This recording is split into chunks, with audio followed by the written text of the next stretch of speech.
আবার মদের দোকানে প্রতিবাদে ঝাঁটা হাতে বিক্ষোভ গ্রামের মহিলাদের।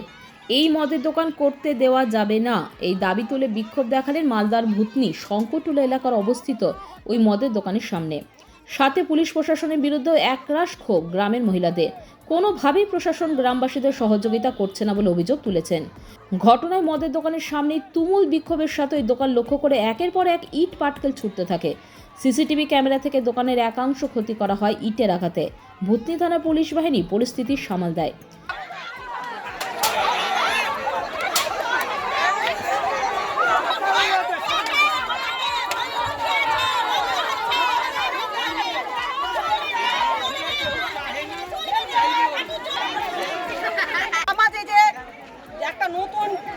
কিছুদিন থেকে যে নতুন আমাদের ভাট্টি তৈরি হয়েছে মদের, সেই বাদের ভাট্টি আশেপাশে আমাদের স্কুল আছে, বিদ্যালয় আছে, বাড়ির পরিবেশ আছে, প্রত্যেকে ছেলে মেয়ে স্কুলে যায়, পড়াশোনা করে।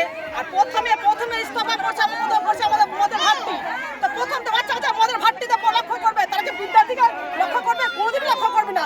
তাই আমরা বলতে চাইছি আমাদের মদের ভাট্টি সরিয়ে আমাদের পাবলিককে আমাদের ভালো করা হয়।